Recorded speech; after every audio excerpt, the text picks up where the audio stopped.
Welcome back, everybody. So, I've lost my pen. Let's see if I can find it.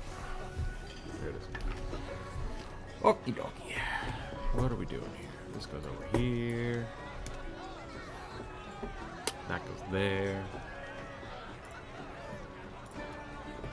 Put this over here. It is Wednesday. This is a viewer suggestion. We're drawing stuff today. Here we go.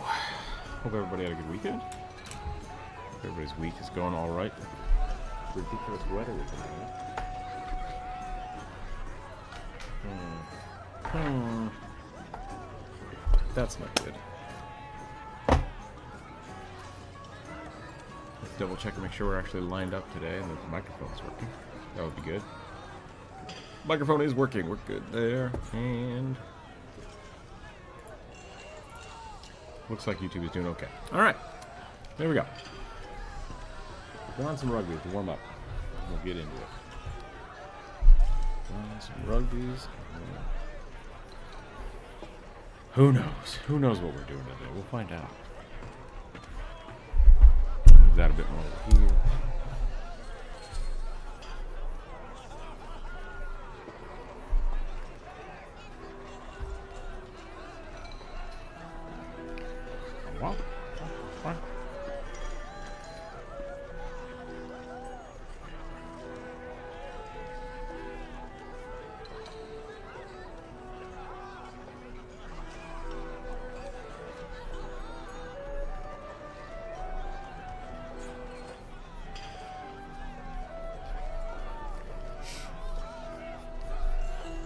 We're gonna do some sketchy rugby today.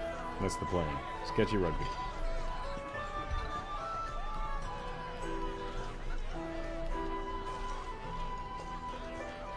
Only straight lines.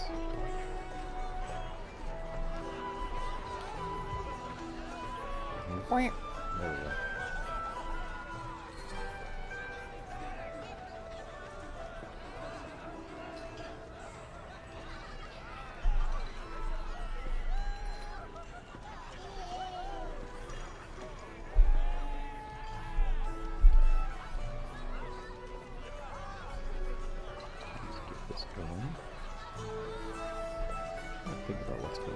Oh, happy St. Patrick's Day for yesterday, I guess. We should have done a St. Patrick's Day stream, I forgot.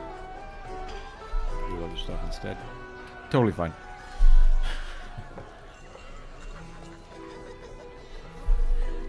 We only have 5 suggestions this week, so we might be able to get through all of them today. Let's see what happens.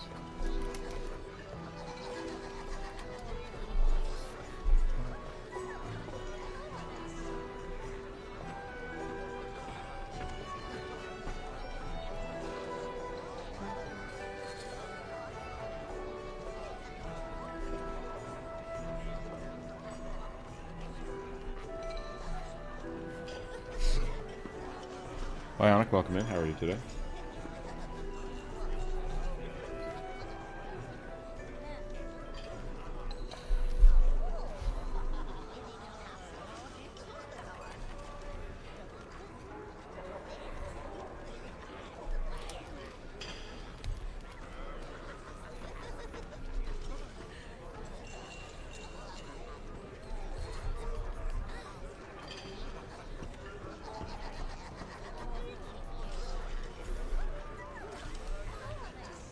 Alrighty, nice. Did you guys get a snow apocalypse over the weekend? Or you have the hot weather? Feels like we got a lot of both right now.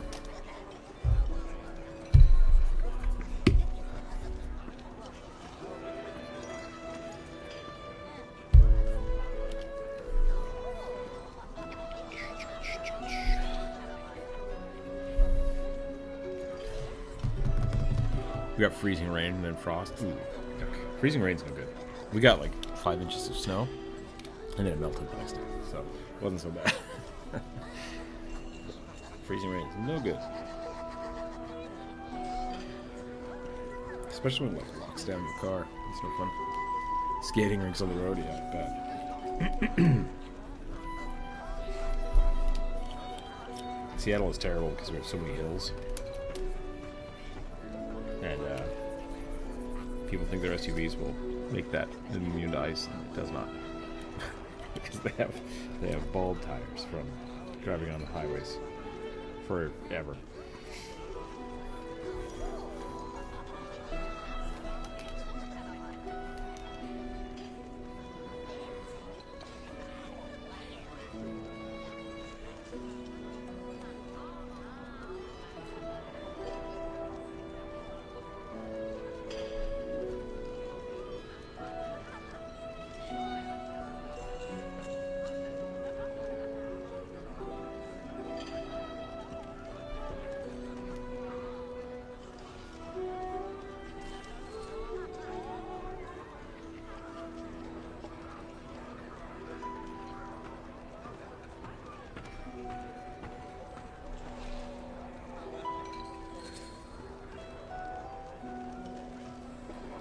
Draw a little crab here, and then we'll call it good and start doing the viewer suggestion.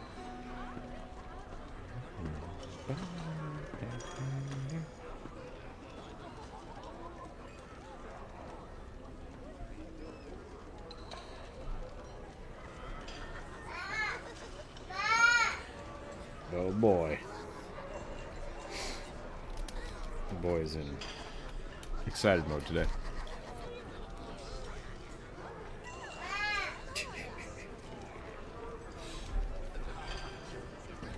You need to get a pool?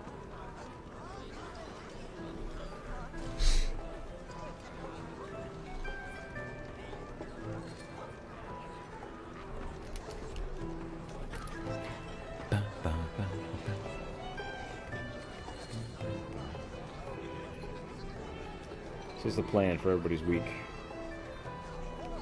Anything fun going on? D&D games?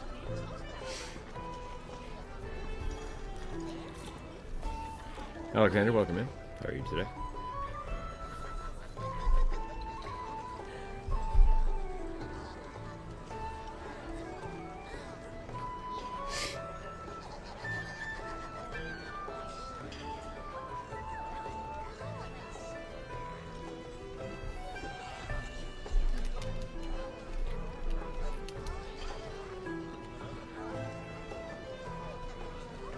I think I'm starting to get the general vibe of what I want the game to look like, which is good, because I'm finally, I think, at that part where I get to do art again, which is great. I'm excited. Good, thank you. And yourself? I'm doing all right. I'm doing okay. Got some family in town, so the boys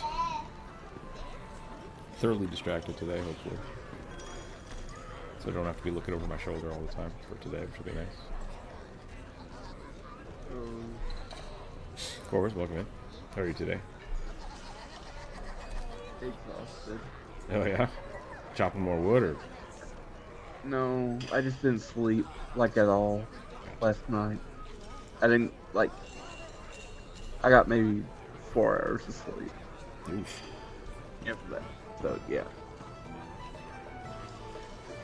Last If night I say something mean, I don't actually mean it. I'm probably just super tired. Oh, okay. No, I don't mean it, I promise. Not intentional. Exactly. Yeah. For you. I'm doing alright. I actually got sleep last night, which is good. Because the last 2 nights I've not gotten hardly any sleep. Feeling pretty good today. Have the opposite effect. What's the sad bit about my situation was it's entirely my fault. Oh yeah?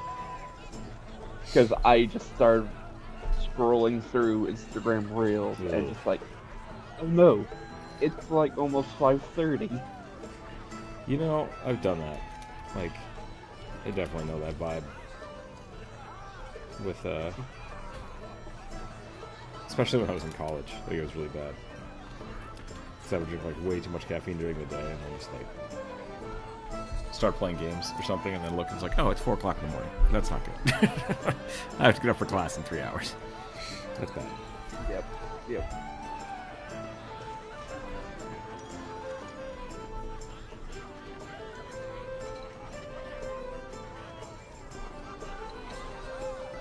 usually why I try to avoid super early classes.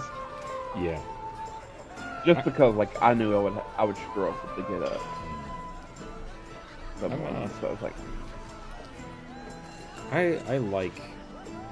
I think it was erroneous of me, but like I used to sign up for really early classes so I could get all my classes done through the day and then have the evening to do stuff. Most of the time it was go to work, but like still it was it was I liked getting everything out of the way. But I definitely had a few classes where I'd wake up and just struggle through them because of that. yeah. I think I had a class once.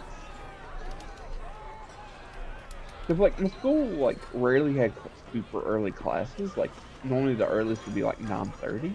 Oh, yeah. But I had one, like, at 8.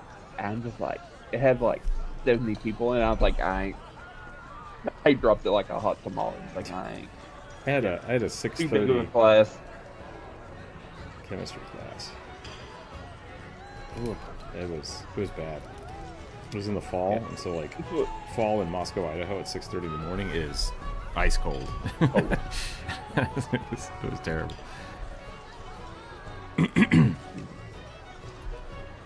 Just watching the like, cold. Like our cafeteria wouldn't even been open at that time. Yeah. I was doing good, just watching the kobolds. Kushore, welcome in. How are you today? Ooh.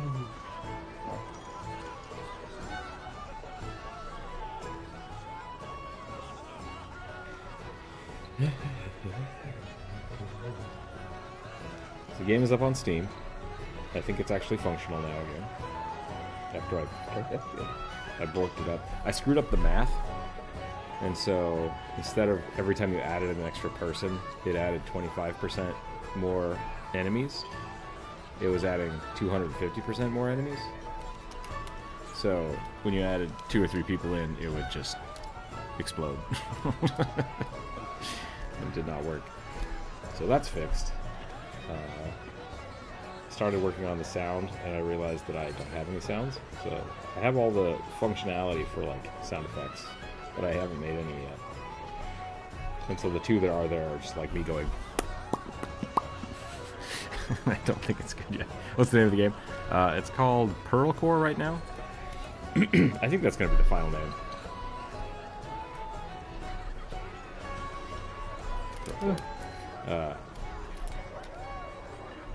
Right now, I think it's only. I don't think we have a live page yet on Steam. I think we only have it for playtesting. So once I get all the sound effects in, I might start handing out keys to Patreon members and Discord members and stuff. But right now, it's just like 5 or 6 of us. Yeah.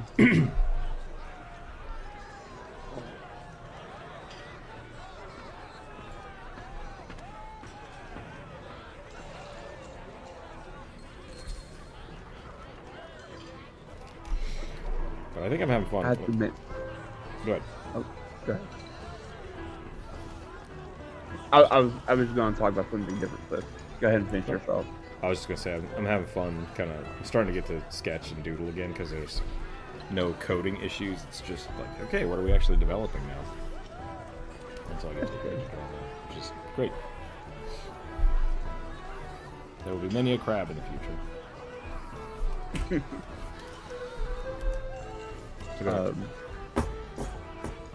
Yeah. I have to admit, Saturday's game was kind of a mess. And I'm not saying because of you or anything, but it's just like, we were just even more all over the place. Oh, on Saturday? Yeah, it was. Yeah. It was hectic.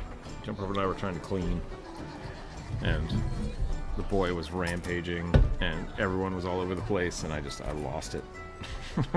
Yeah. I was so frustrated. Like when I got into like the big room, I was just like, I'm just like safe with it. I'm not gonna touch anything. Yeah. My plan was just to, as soon as everybody opened that door, to like kind of get everyone going in one big thing. But then you went in by yourself, and I was just like, I don't know what to do, and I couldn't. I should have taken a break. I should have been like, let's pause for a minute. I need to think about this. and I didn't. I was just like, let's just go. Let's just finish it up. Come on, we're almost there. Everyone will get here. Come on. And I got impatient. And I didn't do anything. So like I looked at something, I rolled poorly, but not so poorly that I messed something up. So I just walked over, stepped back, and waited for everyone to get here because it was like, this isn't my quest. I don't know what to do, so I'm just going to wait until Jumper gets here. The shell zone. Yeah, I mean that was kind of the problem too. It was like, because yeah, I didn't want to like punish you or yell at you for doing it. Because like, yeah, you can go in there, it's totally fine. But I was also like, I don't want to just say, okay, Corvus, you're done playing for the day until everyone catches up to you. That's kind of what I did. That would totally been fine. Yeah, so it's just like, let's just focus over here I right now. I would have been offended. Yeah. So you didn't get eaten, so that's good. No, but someone did trigger the boss fight, and just like, is this no chance we can run away? And that was what was supposed to happen, so I think that was fine. It was just whether or not you triggered the boss fight or someone else did. So Yeah, no. gotta watch them kobolds. Yeah, we got lots of kobolds. The persona as a crab. I mean, I could make a crab that's like a hermit crab inside of a bird skull. That would be pretty poetic for the game. I could do that. Don't forget to upload the video. How do you feel about player liches and worms that walk? I'm fine with it. I have no problem with it at all. I'm a pretty relaxed DM when it comes to what people can play. So I've had player play lots of undead characters and liches and things like that. So it works out pretty well. It's just a matter of when you scale it and how you scale it. Because one player I'm going to roll the dice real quick. So for those of you who don't know what's going on, it is the viewer suggestion. I'm going to roll the dice. The dice decide what we draw from our list. The list is generated from Monday's viewer community post. If you have a character you'd like to see drawn, put it in the chat. I'll add it to the list. I'm going to roll the dice first, and then I'll tell this story. A gentle giant warforged fighter, large, round in proportions, like Iron Giant style. Okay. Big warforged robot. I had a character who wanted to play the like embodiment of I can't remember which god it was, but it was like what was one of the weird like death gods. And he wanted to play as a Trox, which are just giant bugs, like giant beetles. Hey kid, what's up? What you doing? You need a drink? How about this one?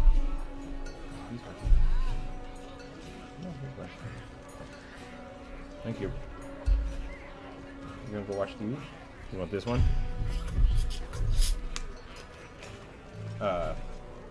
And so part of it was like, well, you're a level 3 character, so you can't have god powers.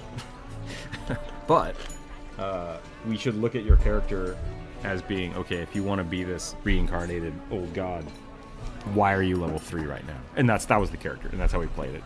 And so I gave him a lot of extra boons and like extra rolls that he shouldn't have gotten because that made sense thematically.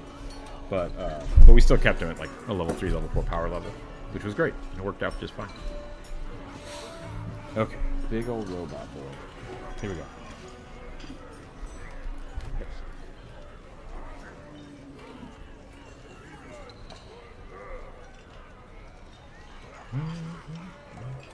Should we do the big old jaw?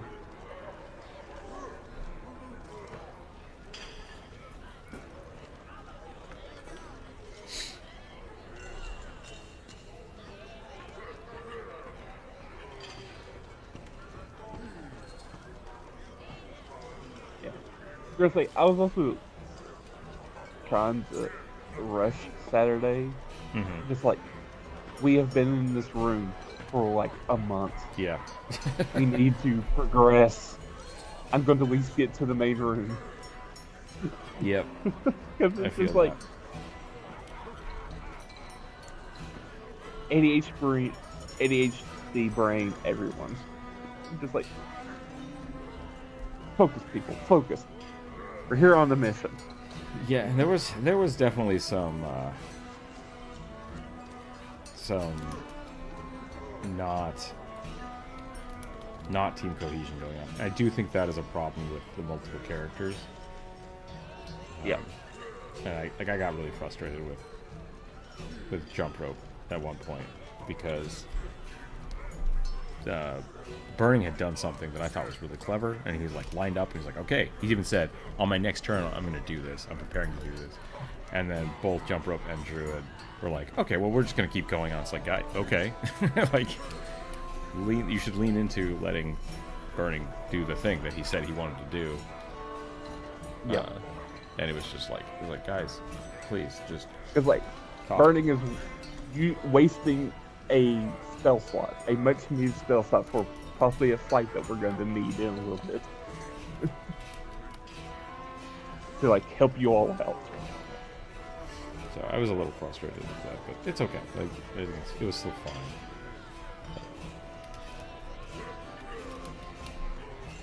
I've many times said that I'm okay with people playing multiple characters, and I think I still am. Like, I'm not going to change my stance on that, I don't think, but it's definitely an issue if people aren't.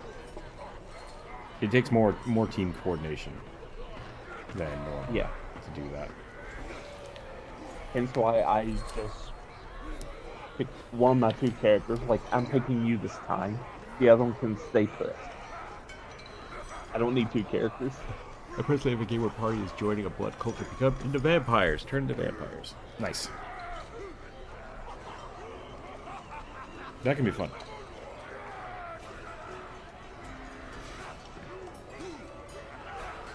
Are they willingly turning into vampires? Or is it a side effect of the cult?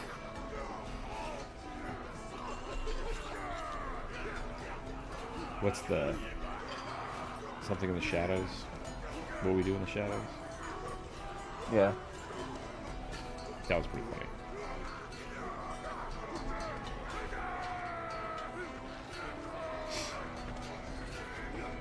Who promised you turn me into a vampire? Fine.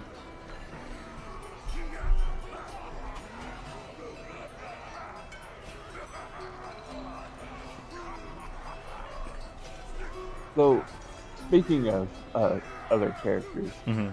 I was wondering if we could, like, sometime this week, definitely not today, I'm way too zonked out, to have a meaningful conversation about it. I think we could get together and talk about Stitchy and possibly him interacting with the book. Sure. Yeah, we can do that. That one place. Yeah, probably either tomorrow afternoon or Friday would be fine. Yeah, okay. Yeah. We could also, if you want, we could bring Burning into it. Talk about his griffin egg. Okay. I had an interesting thought that if they are willing, nice. Airborne vampire plague. Ooh, that'd be terrifying.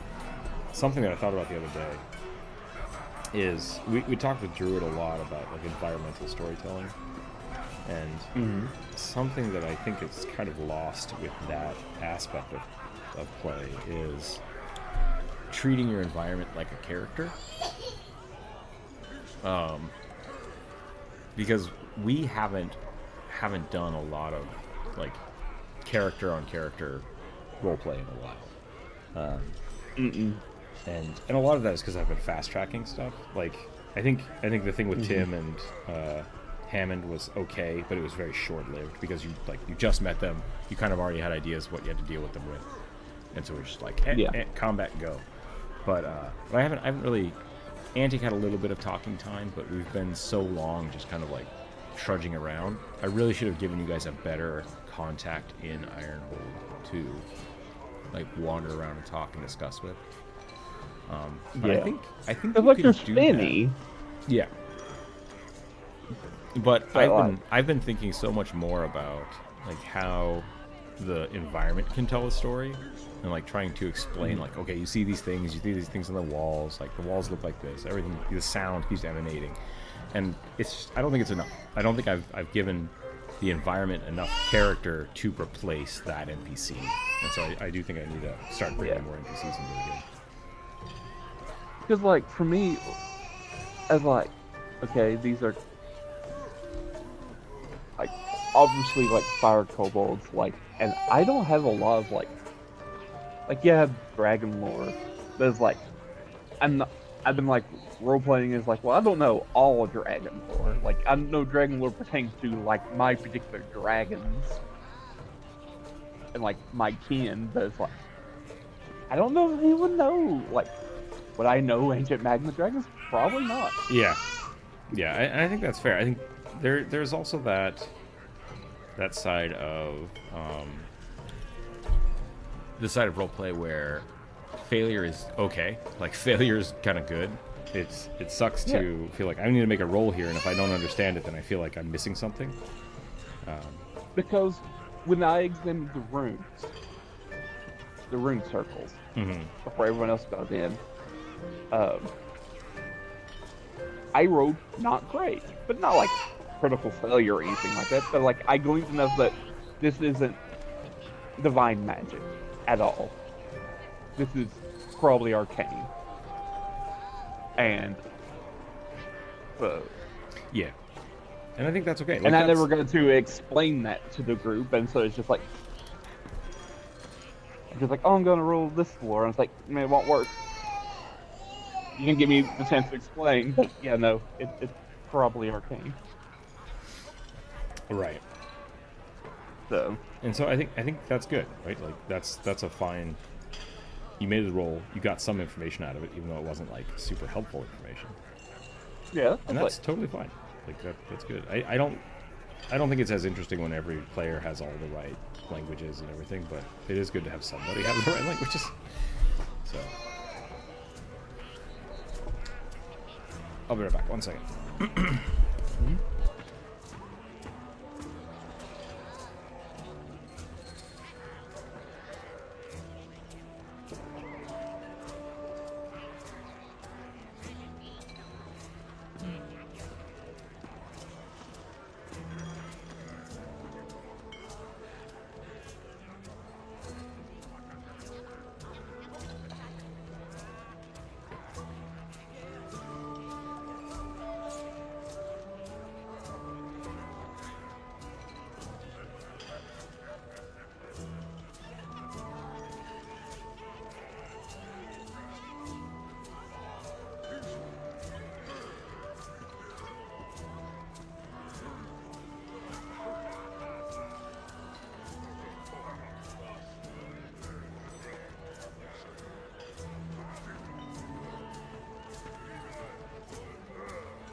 Okay.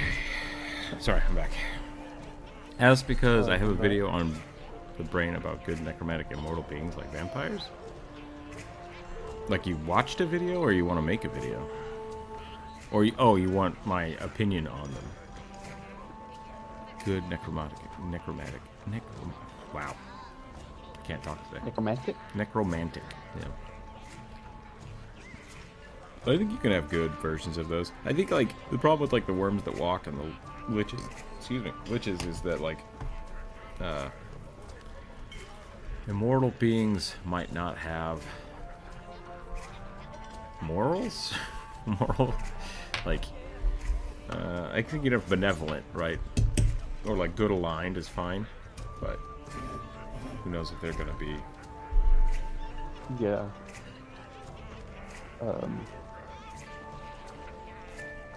Dragon Age recently kind of explored good, probably not the correct term, but more, definitely more like beneficial, or I don't think benevolent would be the correct term.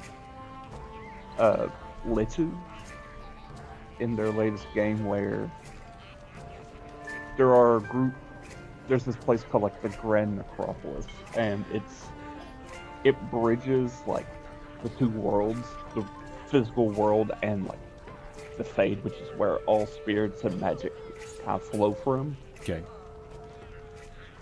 And for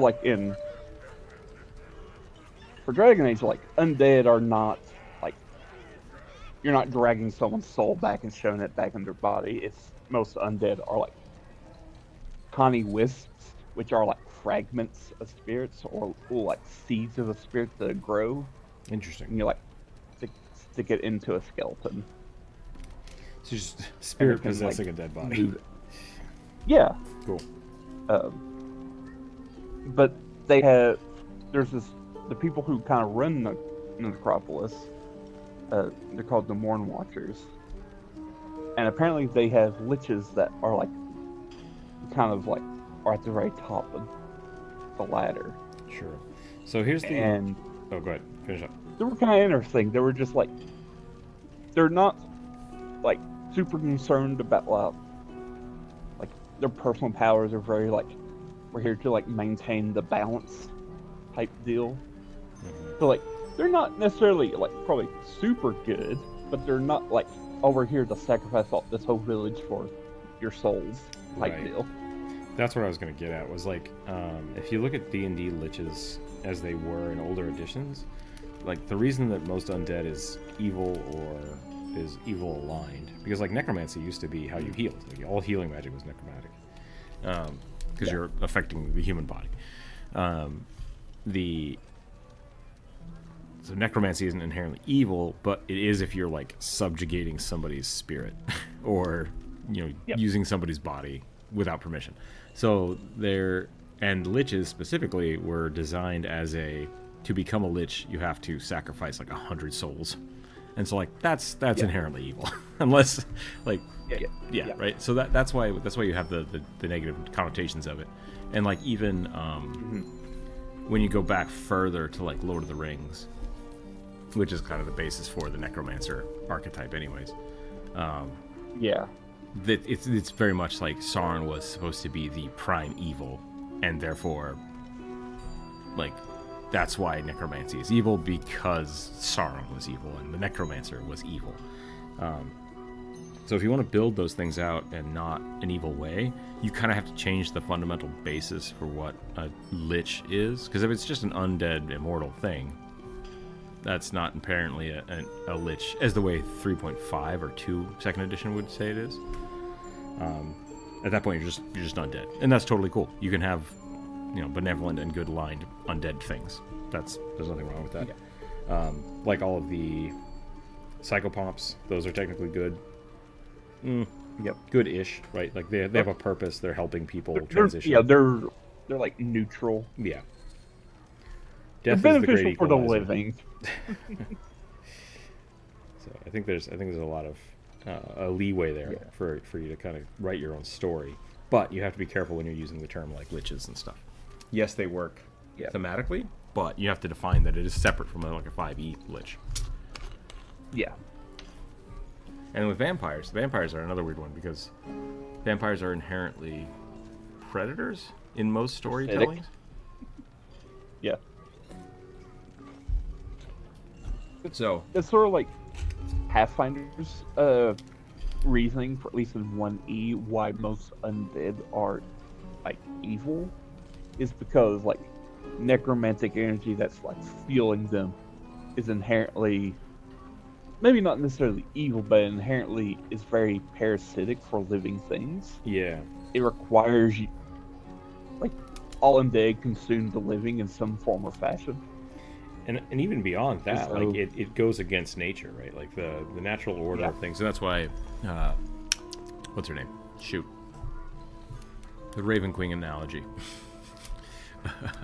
Pharasma? Yeah, Pharasma. That's why Pharasma is just like, hey, stop messing with the balance of everything. Like that thing's dead. It's supposed to die. It's supposed to decay. Stop mucking with it. So Yep. I think there's a lot of fun things you can do with that, but also you have to write it. You have to write it the way you want. Yep. You just had to like change the metaphysics of your world. You're Do the allowed meta to commentary do. of You're the GM. Yeah. But there's nothing wrong Because with like doing that. for Dragon Age, like, and it's specifically like unique for like these people who run the metropolis and kind of the country that's in the kingdom. They believe like, most places cremate their dead in like Dragon Age because of religious reasons. But in Navarre, where like this Dread Necropolis is, they don't. They like mummify or preserve the body in some form or fashion. And it's because they believe when a person dies, their soul displaces a spirit in the Fade. It's like, because apparently there is a finite amount of space for spirits in the Fade. And Oh, so interesting. like generally a lesser spirit gets ejected out from the Fade, and so like they kind of take that wisp and put it into the body to like kind of house it.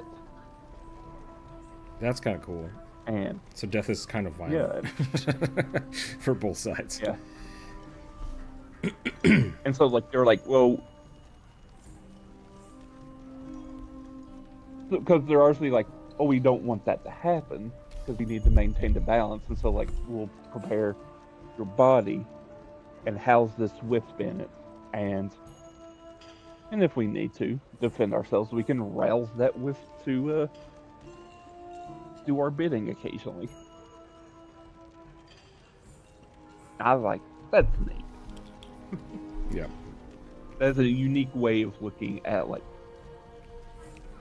necromancy and everything. It's like that you don't, at least I don't see a lot. Like I feel like all necromancy is just like puppeting, using magic to puppet dead bodies. I'm like, yeah, like I had some really good questions about the googly eye video. I don't know if you saw the googly eye video. I don't think so. It was based off of the last Friday's live stream. We were talking about googly eyes of animate object. And someone asked, like, wait, can you put googly eyes on a skeleton? I'm like, technically, yeah, because skeletons count as objects once the person is dead. Yep. So, but the thing is, like, that is not revive person or animate. What is it? Animate. Dead. It is animate dead. Yeah, you're right. Because those are slightly different spells. Whereas animate object is a flat amount of hit points and damage that can be done because it is just based on mass, essentially. You're animating mass. Whereas animate dead is giving a corpse like part of your will to control it. And so it acts like a person, right? Those are two different things. Two different things that happen. I think they're two different levels of spells too, which is why that matters. But Yeah. Well, in Pathfinder 2, now like animate dead is now a ritual. It's not even like a normal spell you can like spend a spell slot on.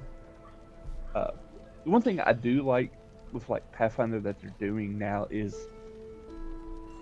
they have now, there's a archetype, especially Frankenstein, oh yeah, I saw that. and Like alchemical. and with it like, yeah, so you can have a companion that uses the construct rules, but like you're using a corpse, so it's like no magic is being used to animate it, so there's no like mucking about with the soul stuff. So it's just like, it's sort of like Pharasman approved of necromancy. Though I imagine on a broader scale, just of the optics of it, they probably don't approve. But like, hey, we're not missing soul. Yeah. We're not so it's like we're just using like electricity to like move a corpse. This is mechanical. Zap and stuff. Yep. Alright, I think I'm done with And this. which definitely aligns more with like necrocraft Yeah. in like 1E. So it's like they kind of brought it back, but like in a different way. I was like, that's kind of cool. The Necrocraft was awesome and hard to balance because it's like many things in D&D. Once you move away from gear-based anything, like it's just stat-based play, it's always tuned higher than it should be.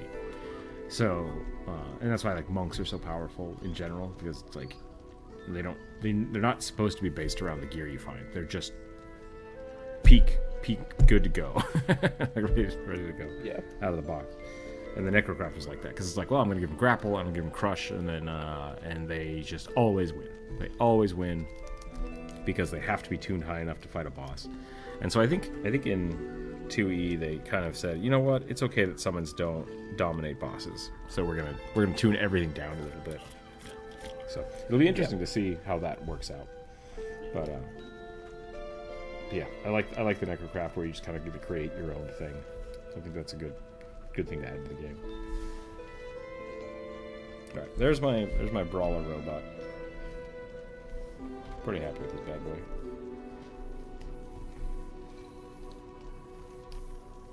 I should add this guy to my game. Robot are good. Can't believe we don't have a robot yet.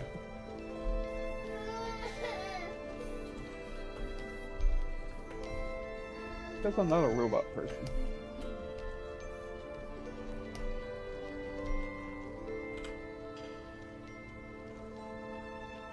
Kid's brain is broken.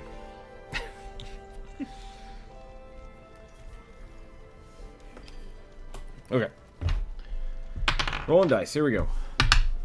A fighter poppet that looks like a traditional teddy bear with bones carved into their claws? With bone carved into claw blades. And traditional teddy bears don't have bones. We'll roll with it. We'll roll with it. I feel like this is one of those like 90s bumper stickers you get at Hot Topic. I'm a teddy bear with jagged Wolverine claws. Can I draw this? Oh, yes, I can. Is it going to be weird? Probably.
All right.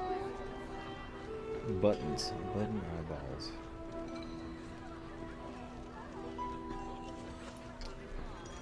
I think we had a good conversation there about necromancy. I'm not sure the person that asked it is still here. Chat has been very quiet.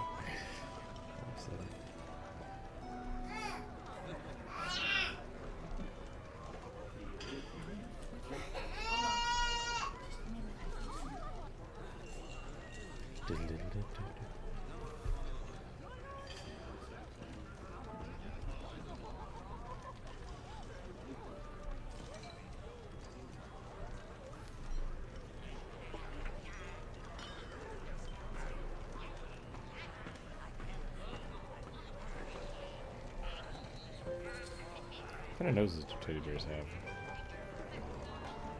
Oh, that's about right.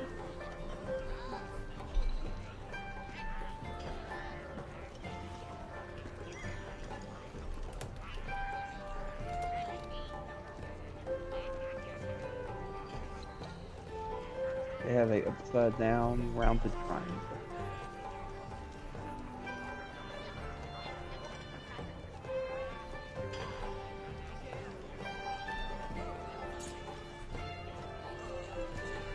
F's in chat. Oh, excuse me.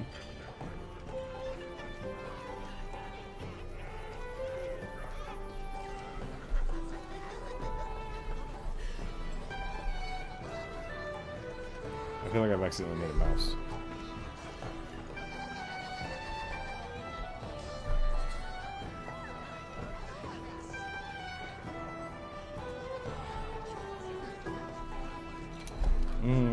Nothing.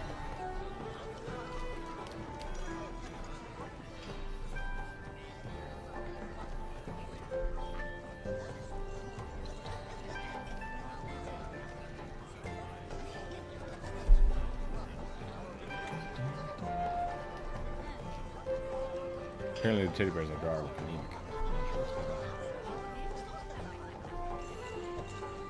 Yeah, they're... You're also just kind of drawing Gura. I am, yeah. That's fair. So I don't want to draw Ted.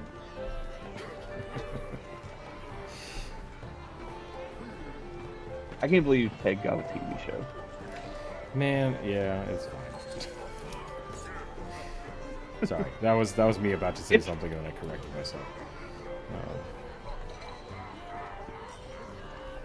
It's fun if people like it. It's not for me. Family Guy is still on the air. That's all I'm saying.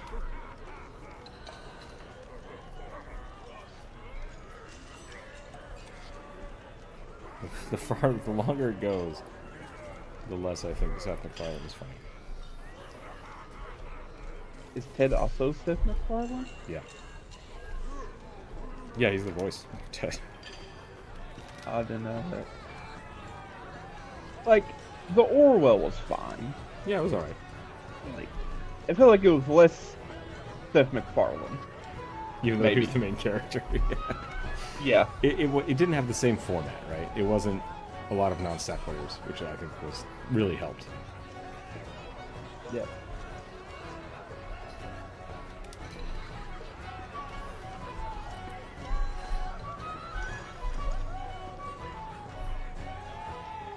I make the smile way too big.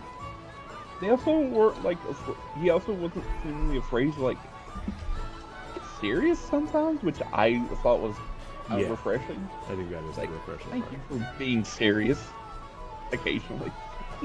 Honestly, like with Ted, I've only seen clips of it, so I don't have a lot of experience with it. But, and maybe I just see the little bits and bobs of it that will explain what I'm about to say.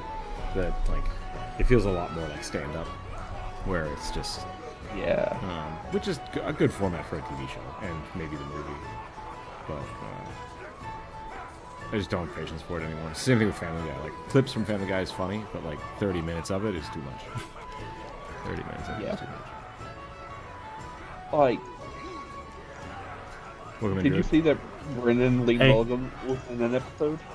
I didn't. Oh yes, I did. We made him throw up. No, that was something else. I did see the D&D clip of him on Ted. A one hit? It's like, oh no. Rolls a bunch of dice, explodes. Like, a hydrant. Howdy. How are you? I'm okay. Late, apparently. Apparently. I did an early stream today. Gotcha. How was your weekend? Is Utah still covered in snow? Look outside. No, it's actually bright and sunny. Let me look outside.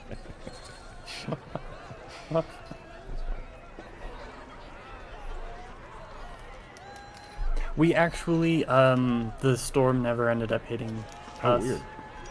Yeah. My body sure thought it was going to, though. Yeah, we got like 5 inches on Friday or Saturday. think it's Friday. I think it must have swept through. I mean, obviously it swept through Idaho, right? I just think it didn't get caught by the mountains and get funneled down my direction far enough. So, They wanted bone claws. Should I make them look like bones? Or should it just be bones stuck in his hands? I don't know. Bone claws are actually really hard because no creature actually has claws made out of bone except Yeah. for that frog that breaks its fingers and pushes the bones out in order to manufacture claws it doesn't normally have. Exactly. So it's like, do I It also- carve? It did say like they were carved out of bone. But then at that point, it's just a blade. Like that's what. Yeah, I'm yeah. Like, Yeah, should I make it a? just a bone-colored blade. What was that, kid? We're touching on one of my biggest pet peeves with Wolverine. Because bones are metal. No, like they explain that away. That's done synthetically, right? But he Yeah. has bone claws that fully retract.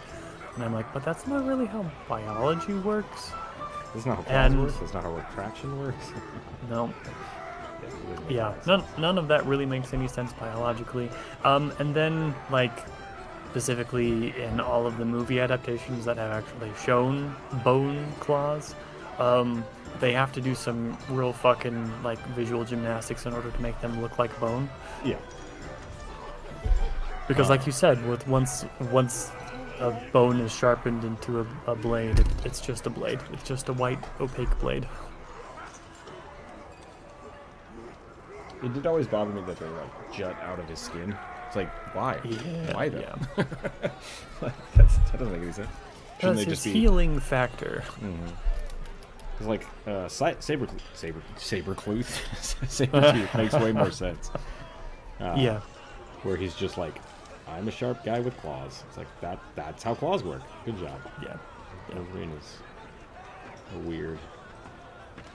I think originally, the original design, the claws were supposed to be added. I think was their thought. Oh. So then they would have been surgically implanted Yeah. and like prostheses that functioned because of his healing factor. Yep. But I'm fine with that. That was originally because he was supposed to be fighting the Hulk, Right. and so like just I regular forget little that- claws wasn't going to do anything to the Hulk. Yeah, yeah. I constantly forget that the Hulk was basically a big bad for most of his inception. I was gonna say something. We're gonna be sounding really bitchy. No, go None for of it. the X-Men makes sense biologically. I think you're I- maybe really trying to apply too much logic to comics. Okay, yeah, That's that's fair. that's I think it Yeah. defeats the point. Like that- like yeah. Cyclops. No fair. Sorry. Cyclops is even Don't. like a step further because nothing makes sense with Cyclops. But like No. Beast is just a beast. right? Kinetic blast. Morph can morph into things. Iceman is just a snowman. Like none of that requires any biological anything. Yeah, yeah. But like Wolverine's claws are still a little weird. Yeah. And don't apologize for your take, Corvus. It's that's very not a fair. hot take. It's totally fair. I just like. So like just like- Marrow exists, right? And Marrow Yeah. is interesting. Yes. Because very similar to Wolverine pikey claws, but the claws are just always out. They're just spikes everywhere. Is Marrow Wolverine's son or She is. I don't know. Wolverine has a couple of projects? Yeah, there's Yeah. the one with the mohawk who's got a really stupid name. And is an absolute asshat. Yeah, and then he's got a daughter. Well, maybe that's what I'm thinking of. Maybe I'm thinking, is that Marrow? And then there's Quill. Marrow- Quill's a different one that's also kind of the same. Yeah. So Meryl can like grow like bone spikes out of her skin, and like, she can like retract them Okay. or stick them out. So Oh, we've moved on to the climbing on the table. But yes, Wolverine has like canonically like a bunch of kids. Well, he's like 300 years old and has amnesia, so that's fine. I Makes honestly sense. would expect him to have more kids than he does, especially considering one of them, the daughter X13, whatever, is a clone of Yeah. him.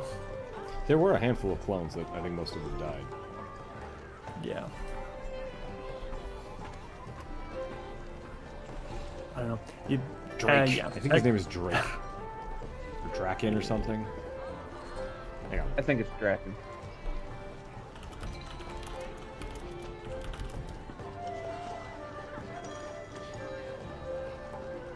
Dakin. Yep, Draken.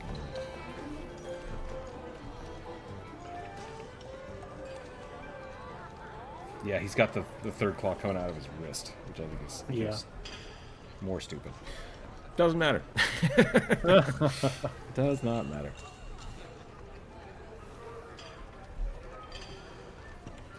He also has a tattoo, which kind of pisses me off. Because if with a healing factor like that, how would you possibly have a tattoo? Yeah. It's like, if you can push bullets out of your body, ink is not going to stop. Unless you get, like, Yeah. a new tattoo every couple of hours or something. Maybe it's henna that he reapplies every be. morning. You know? That's fair.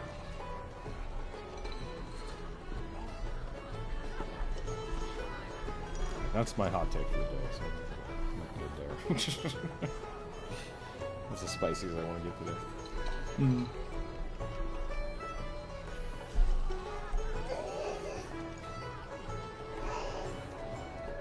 Yeah, kid?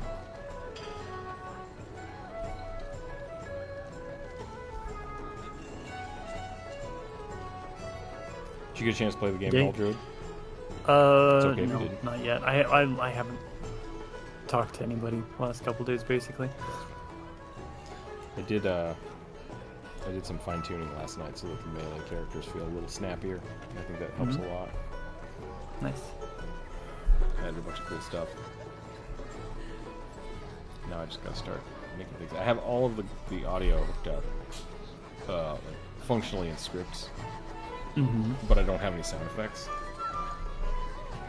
So right now it's a lot of me going pa choo pa pa pa, and part of me's like, I should just lean into that, and I should just make a sound effect for every sound effect that I have ready, and just make it like attack, jump sound, and then just slowly start replacing them.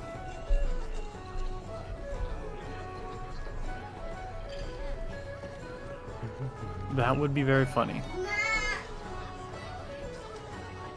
My friend And gave it's me it's also kind of a smart idea because it means that if you have things like that in the game to make sure everything functions, then you can't get lazy about replacing them. it's a which I stylistic don't- choice. That was a really dig. I'm sorry, everybody. I don't know. Yeah, I mean, my take on that is mostly about my own work ethic and ability to finish projects. You're much better about that sort of thing than me, so. Only because I've had 20 years of saying it's a stylistic choice. It is the quintessential. Yeah, her. Who's that? That's Meryl. That's okay. That's Meryl. Meryl. Yeah. That is who I was thinking of. Is that Wolverine's kid? No, No. it doesn't look like it. didn't No think so. relation. Okay. If I remember right, she's from the future where Wolverine's dead. Probably in one version. Too. She was part of what do they call it? X Factor? They were part of like sort of like the mutant rebels. Yeah. The Morlocks. Morlocks.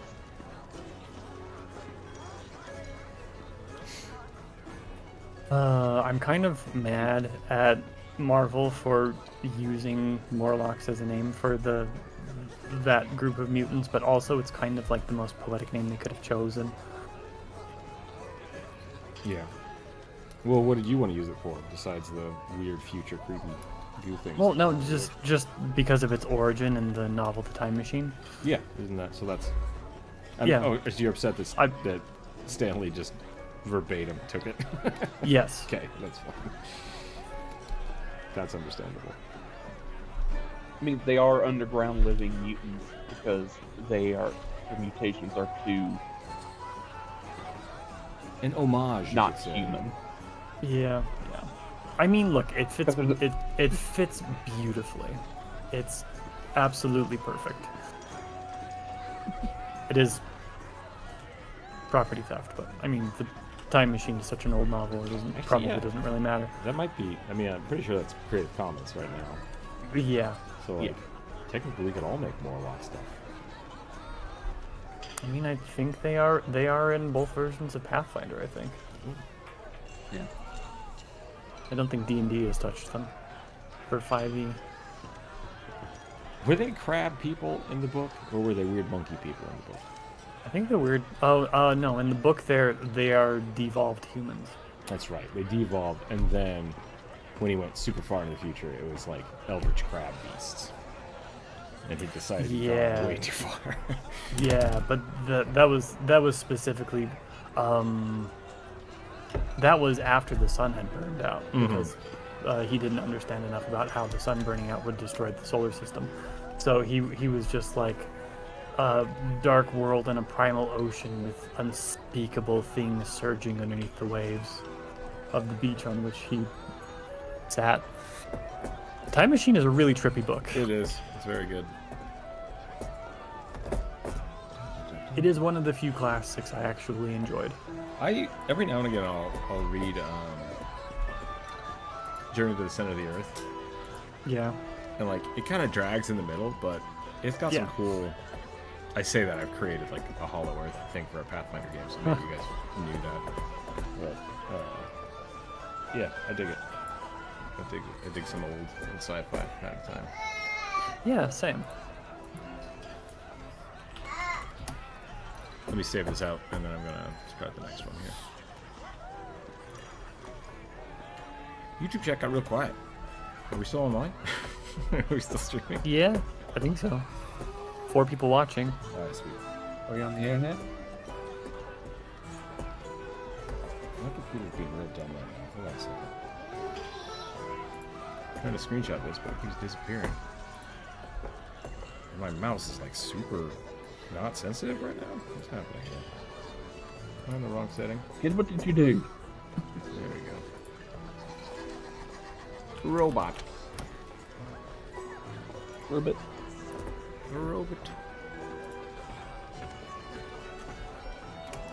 Okay. Posted those back in Discord. I've only got 3 left. We might finish today. Punk rock cleric of light. Of the Lightbringer. Okay.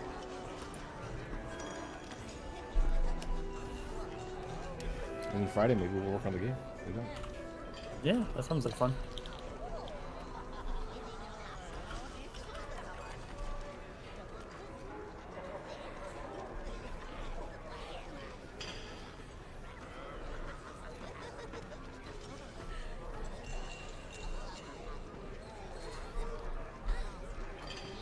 What is advantageous of the Lightbringer?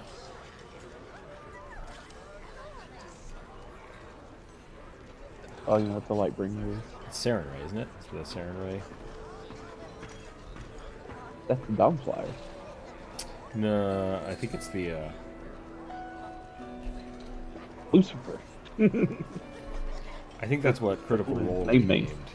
renamed Saren Ray. No. In Critical Role, it's the Everlight. Oh, you're right. What am I thinking of then? Let's just look it up. Baldur's Gate? Is that where it's from?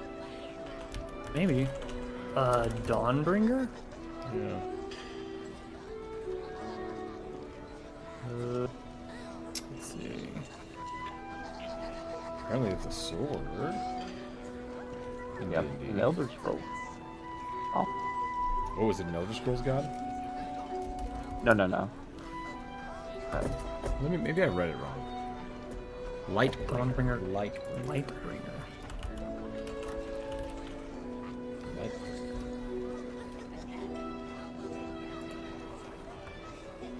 book series. Yeah. Oh, Lightbringer's a cleric thing. Yeah. Okay. In first edition, it's a background or a trait. Yeah. Born with the blessing of the Dawnflower, so it is related to Sarenrae. A Sarenrae specific. I guess, but like the way it's written is like of the Lightbringer. It could just be generic light god. At this point. Entirely possible. Or Dawnbringer title was given to high-rank clergy of Lathander. Which one's Lathander?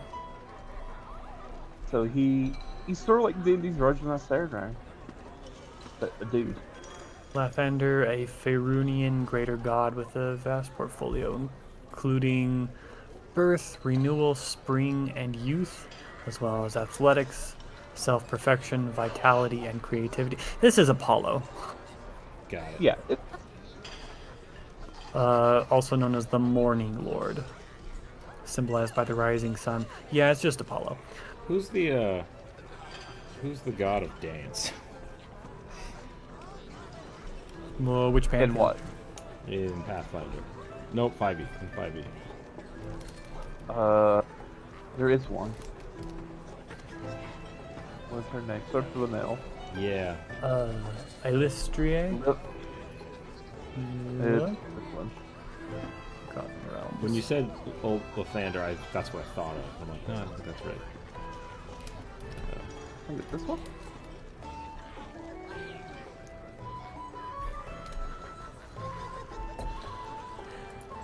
Their sigil is like a boot or a shoe, a dancing shoe.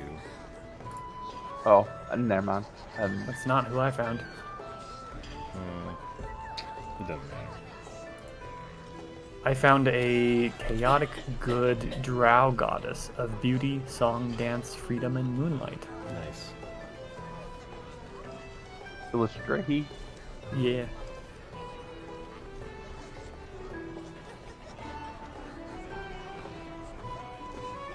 There was a writer. I don't know who it was. I don't know if it was like Ari Salvador or someone else. Really did not like her, so they tried to like demonize her in like one of their books and saying like, "Oh, she's really bad. Like she actually has like her followers want you to like sacrifice like local followers." And just like that doesn't make sense. It blows my mind that people would have that much.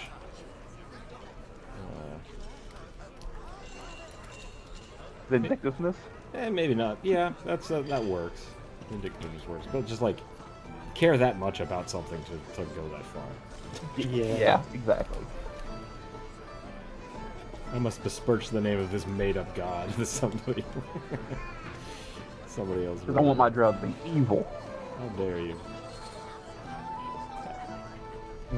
All the drow Yeah, I don't pantheon remember. needs to be evil so that I can have one remarkable good drow that leaves. Yep. I feel like I've been punked again. So I realize now that they wanted a punk character of the light god, which is kind of a opposing thoughts. Yeah. It is a little bit, isn't it? Be blinded. Just like very curt horrible blessings and stuff.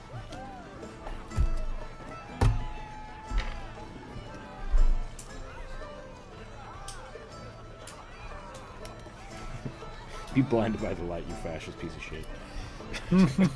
I mean, hey. We'll give her a big old sun staff here. Or just give her a baseball bat made of light. That would actually be good too. I like that.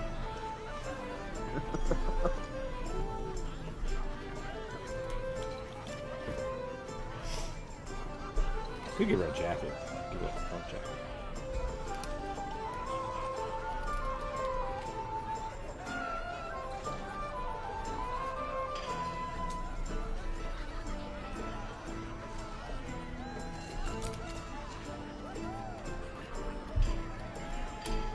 This isn't a magic statue, is it? No, it's totally... Alright. Wait a minute. This is a magic statue.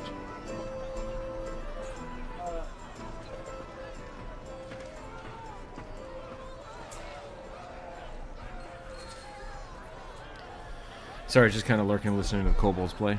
That's the kobolds play. Yeah, that's right. No problem. I just want to make sure you were here to partake in our undead conversation, and I hope you got something out of it. And if not, that's fine too. Ooh, should I do like the weird ponytail? I kind of like that from time to time.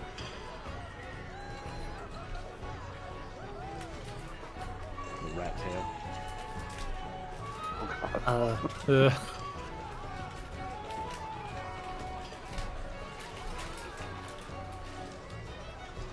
The Treasure Planet Jim Hawkins.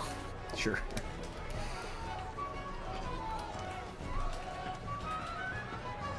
I went to school with kids who had rat tails. I'm like, no, thank you. You have a mullet.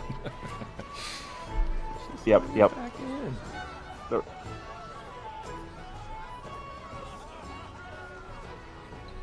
I remember the waning years with mullets. And What now do they're you mean back. waning years? Yeah, they're Yeah. back. They're horrible. They were waning years from like the 80s and everything, and then they just came back with like a vengeance. I'm just like, what's wrong with you all?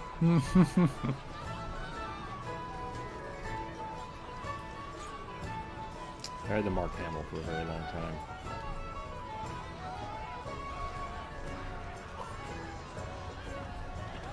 His haircut in In like A New Hope. It's like Star Wars? a bowl cut. Not really a bowl cut. It's just Yeah. little hair. With long on the back, yeah. the That's, John Denver. John Denver, maybe. that's as far as mullets go, that's not the worst. It wasn't intentional. It's just how my hair grew. Yeah. It was a lack of a haircut. Is really what it was.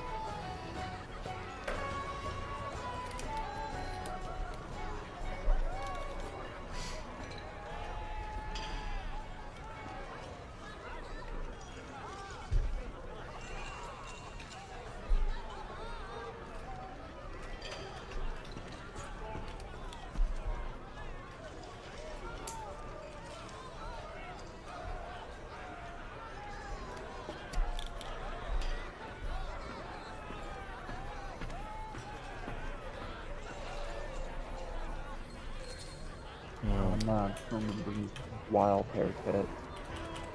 So like, I don't know exactly where it originates, but like I think probably like Greece, like ancient Greece. So like they would cut their hair short, but they would leave a long rat tail, and they would like braid it, but then they would like wrap it around their heads, like almost like the crown of their head. I was like, why? I've It's seen so that. weird. I've seen that before. I think it's because they're bald. They're making their own weave. Yeah, it was weird.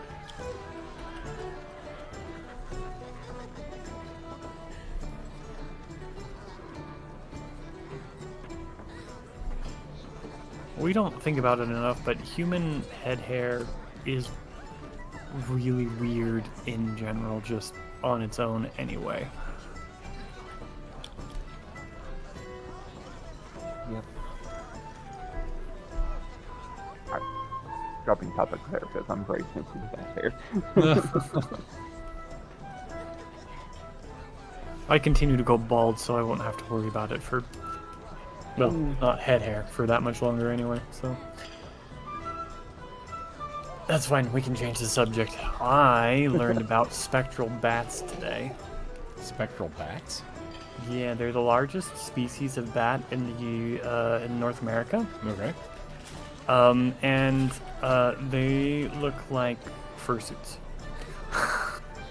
But they're called spectral bats, as in, like, ethereal. Yes. Tell me more about this. They're I mean, it might be because they're kind of like a soft gray color, Okay. and then because they're kind of large. I'm not sure exactly where. I can look up the etymology if you want. Sure. Oh, Somewhere on the Wikipedia, it's like they can phase through walls. what? This is a totally normal thing in bat society. Don't want the AI overview. Give me Wikipedia. Thank you. What was The the spectral. Oh, also called the Great False Vampire Bat. Okay. If you see their fangs, I'll post a picture. You'll understand why. What's the it's bedtime quote? Ghosts can phase through anything. Yeah.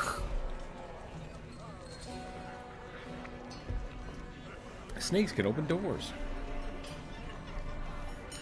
Okay,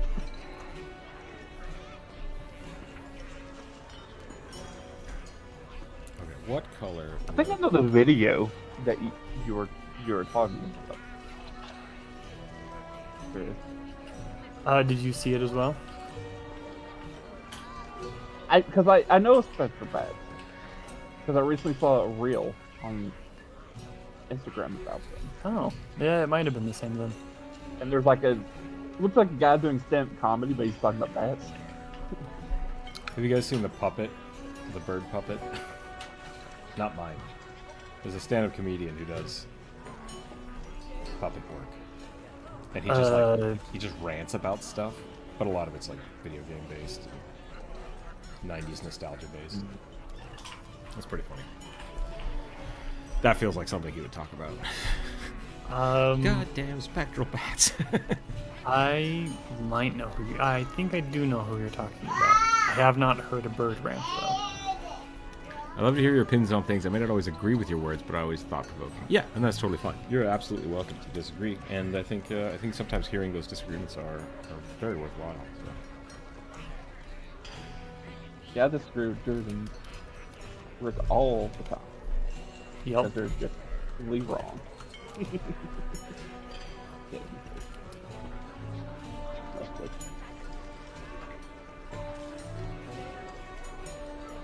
I had a weird argument with one of my friends this weekend, and he said some things that I very much disagreed with, and I was like, I don't think that's true, and then he was like, well, you're wrong, and I'm like, I can't have this conversation right now.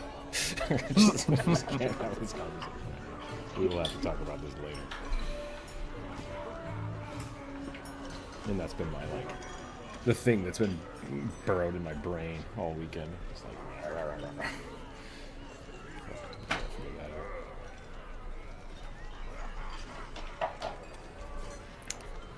I'm not gonna lie, there where I just want to prove this person wrong because they're infuriating me so much. There's definitely some, animosity. I blame college for that. Sometimes with that. I feel like, for me, I think a big part of animosity is the wrong word. I sometimes feel like people will come in with a hot take just to fight. Like, they don't care whether or not the person is wrong or right. They're just like, I'm just here because I need drama and angry discussion. Need a reaction. Yeah, it's like, I don't want to partake in that. And that's a lot of the times when it's like, when they come in with a hot take that's too hot, it's just like, no. I'm not going to engage with that because I honestly don't know how I feel about it. Or I don't know how they feel about it, right? Because if you come in and you're like Corvus, I know you think I'm wrong, and it's like, okay, let's figure it out, right? Like, let's look it up, because I don't think I'm wrong, but you very much do, so let's do that. Like, let's figure it out. I'm probably not that bad about when it goes to this, but it's just like when you like, it mostly comes down to like when you say something with your full chest, and it's like, I know that you're wrong, and I need to tell you you're wrong. Yeah. Not because like I need to be right, but you're just like saying something that's objectively wrong. Sure, and that's 100% totally correct to like call me out on it, right? That's because if I don't think I'm wrong, then I'm not gonna know. I'm not gonna look it up. So it's good to call people out on that. I think that's fine. I think there's a correct way to do it. So join the stream late, so apologies for the late references. But you mentioned the Trox earlier, and it helped me remember that. Have you made a Trox video yet? I have actually. It's old. I think I did. Yeah, I did. Yeah, you did. you did. I can't remember. Does it? You also discussed the thrycreen in it, and Yeah. I think one other of the kind of buggy species. I thought I made a thrycreen video specifically, so. You did do a Trox video, because I think it's pretty old. I know I did the art for it, so. Umber Hulk. It might have been an Umber Hulk video. It might have been an Umber Hulk. I think it also included an idea for playing Ankeg. That could be what we mixed together instead of the. I found the artwork for it. There it is. Umber Hulks. Yep. I talk about Umber Hulks. I draw Trox, and I talk about the Trox. Let me give you a link. Go watch this video. Send it to your friends. Watch it 1,000 times. Make me some money. If the hype button appears, push that, I guess. Well, yeah, Corvus, I always appreciate it when you call me out. So. I don't appreciate. I will point this out. I mean, very it's much dislike the pedantic arguments. Like, so I think that's a different thing, right? That's a completely different thing. Yeah. I try to avoid those, but like there's a part of me that's like I need this, Yeah. and I hate that part of me. That's the not. This is not specific to you either. This is just the necessity to be correct on things that don't matter just drives me up the wall. Yeah. Yeah. We're talking about cats, and at one point I say dog, and you're like, well, you're wrong. It's like, just correct me that I said dog instead of cat, and let's move on. That's all that matters.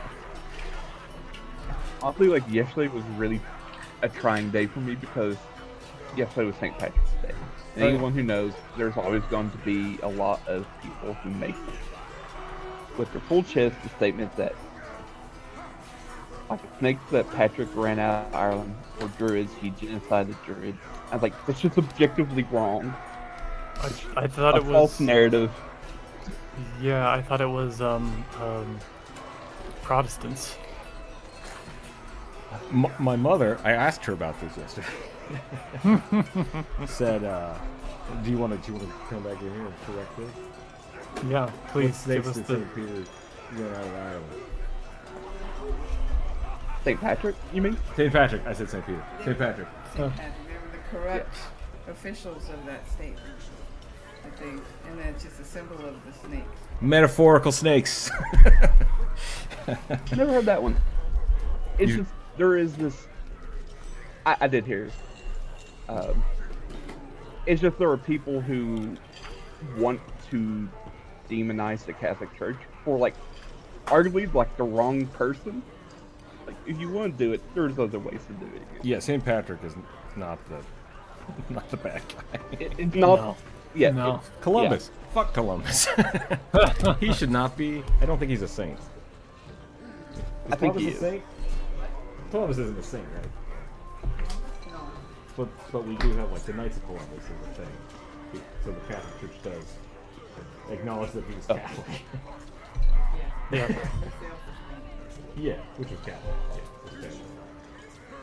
Columbus was a dick. That's all I'm saying. Fuck Columbus. Yeah. Not cool. Not a cool dude. But yeah, because, and specifically like American people who, like American, like neo-pagans, not dissing them, like they can do whatever they would like, but like, there's this like need to like demonize Patrick when like, he was kind of a nobody, in historically speaking. Only reason he became so popular is because the church that he set up at a place called Armagh, like he was their founder, so they're going to like drum up his story so much, and like they drummed his story like 300 years after he's dead. Oh. It's like the whole, and the story that we have about snakes is like even later than like his first hagiography. And it's just like, it's also in that same thing, it also said he fought with druids, like magic battles. Okay. I'm kidding. And then drove out the snakes. So it's like, they're, in the story about the snakes, they're not even conflating the druids with the snakes. The snakes are on the side note. Yes, because like England and Ireland never had snakes. Right. There are no snakes in those countries. Because England has a local saint that ran out, who turned all the snakes of England into stone and threw them into the ocean. And then That was to Beowulf fought explain, them. That's where they. Sorry. Yeah. But it's also to explain why they were finding Amorites. Oh. Alamite? Ammonite Spirals? Yeah, Ammonite. Those weird It's stone, like, oh, that's the little a spirals. snake. That's what you're talking about? Yeah, Yeah. Neat. it's a crawled up snake.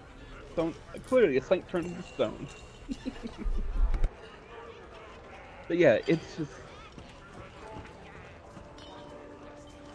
like Patrick. He was kind of a nobody. He wasn't the first person who brought Christianity to Ireland. Like a year or so before he even showed up in Ireland, like they got a bishop in Ireland. Okay. So it's like there was clearly enough Christians there to have like a need of a bishop. So yeah, I was just lucky enough there are enough like Irish pagans who were like, "Hey, stop this! This is dumb." Sure. Moonshine running Tabaxi Rogue is the next one I have to draw. Ooh. Oh, Drew wants to draw it. feels a little too feels No, close to home. I don't think I can draw today. I should be Friday. I think. I had But should I have a Moonshine newsy? had Runner. residents who were moonshine runners, bootleggers, if you will.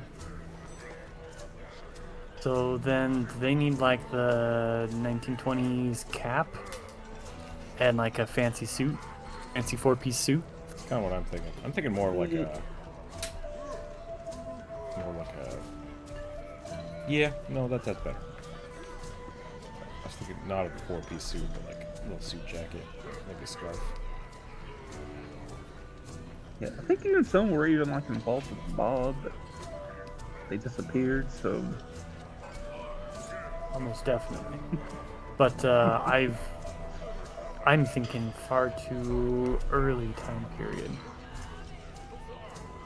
in the costume Yeah. that I'm thinking of. But yeah, that went on like there were still like moonshine runners all the way up until like the 60s and 70s. yeah, There's a moonshiner on YouTube. Maybe he's on TikTok. I don't know. Popcorn? He purposefully dresses like a super hillbilly, if that makes sense. Like Beverly Hills Billy Hillbilly. Just like giant scraggly beard with just overalls, like no shirt, just overalls. yep. And every video I've seen of him, he's just like drinking mason jars of moonshine. And he's just like, "Don't do this; it'll kill you." And then he drinks it, and it's just like, I think this is satire, but I don't know what for. Yeah. It is. Probably jars of water, right? That's what I yeah. hope, actually. I've seen that guy, and I can't tell if I should be offended Right? or laugh because, like, it is a caricature. Like, and so it's just like, I personally don't really care for the term hillbilly. Like, it's not the term I prescribe to myself. Should I not use that word? Is it not appropriate? No, it's fine. It's not so much like it's an offensive term. It's just that it became a derogatory term. For sure. Somebody yeah, tried I to describe. I think it might have been you. Sorry, I'm talking to my dad. Trying to describe our family. I think you used the word. What was it? Mountain kick? Maybe it was one of my uncles. Yeah. But yeah, it's like like I also don't like the term redneck because it's just been co-opted Yeah. to just mean Yeah. I was the gonna say, Republicans. redneck is to me is a very specific thing, and it became Jeff Foxworthy, and that's the Yeah, wrong. yeah. That's the wrong. It's like Jeff Foxworthy lives in California sometimes. Yeah. Well, To me, a redneck is a rancher or like an oil lineman, or very specific. yeah, and that's not what we think of historically what a redneck would be here. Here they would have been a unionist, like for the coal mines. Hick is a term I have not thought about in a very long time. I always thought of Hicks as wannabe cowboys.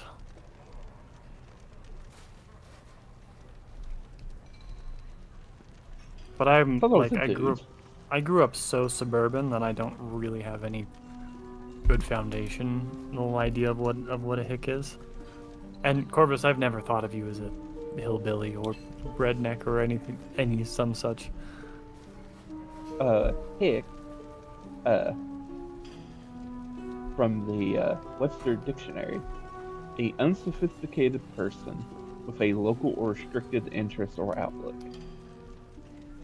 That's definitely not me.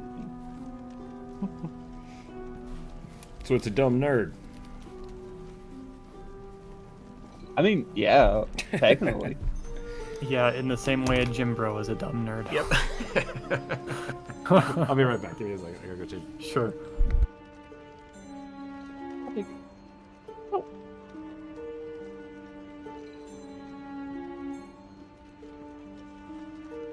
But yeah.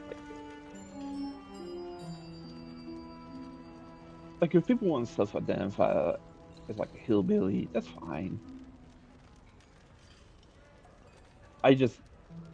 It just got co-opted into just bullying poor white folks from Appalachia and just Yeah. and the Ozarks. You just like, no.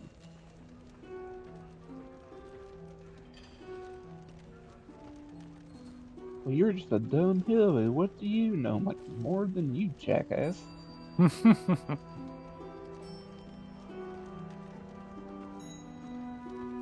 More than J.D. Vance.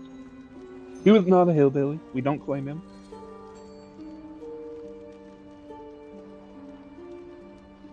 But hillbilly is also a really old term. Like, it goes back all the way to, like, England.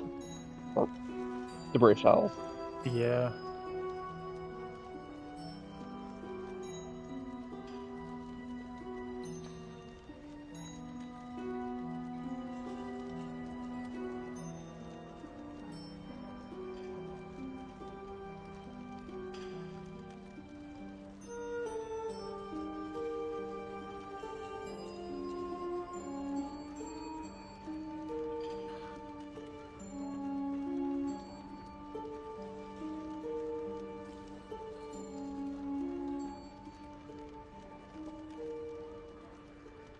So I have been learning a little bit more about I guess I dipped into Scottish folklore and fairy tales, Mm-hmm. and I think I'm kind of starting to I think I'm starting to get a glimpse of what I was looking for. The video I sent you the other day, Corvus, is kind of part of it. And I think, yeah, so I think the thing that I'm have been looking for in folklore for something to inform my games, and like I'm specifically looking for something to make the games that I run. I'm looking for atmosphere mostly, but Mm-hmm. so for the chat,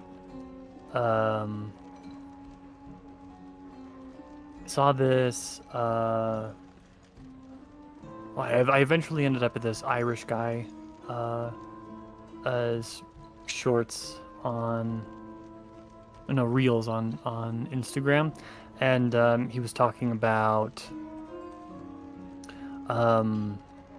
about magic and places, and the worship of places, and I think that the thing that I'm missing specifically is that, in a fantasy world, I think the places that feel the most magical are places that are not treated like a place. They're not treated like an it or an object. They're treated like an entity, like This is what something that potentially has sentience. So, a little earlier when we were talking about this, I feel like part of the problem I'm having with the D&D campaign that we're playing right now is that I haven't put any NPCs around to like drive the story for you guys. And part of that was because I was trying to do it with the environment, right? I wanted the environment to be a character, and I'm not doing a good job of that. Yeah, and So- I've tried that as well, and I also was not doing a very good job. It's with it. tough. It's tough. It's to, like, very hard. Yeah. But I think it's a good way to think about your worlds, and like especially like your environments and your levels. It's just like this is a character, and it should be interacting with the players in that way. In like it's going to react to how they act. It's going to give them and guide them with information. Yeah. It should have a vibe. And- It should have a feel. We've kind of skirted around this topic as well when we talked about haunts. Yeah. A haunt's a good example of that. Yeah. Yeah, but also like every time, I think you had more success with getting that across with a haunt than I did so far, because I was trying with like Pathfinder specific haunts, which are basically traps. But And I think I don't know. It's hard because you still end up. D&D is not really a visual medium, so in order to like have the environment tell a story, you essentially still have to sit down and tell everybody everything. Yeah. And I think like I very much tried to make it. I think you're right. Like I've said things like, "Oh, this wall has a specific thing depicted on it," but like that's not helpful. Like it really No. should have been like, "Here's a picture of that wall," which I don't have time to do. But like that, if I want to use that methodology, I think that's the important part, right? Like, it's like here, this wall has these specific things on it, and like the room needs to have the ambience that you want to bring to it to really like sell that. Yeah. I think a big part of with our game, like I'm a little burnt out.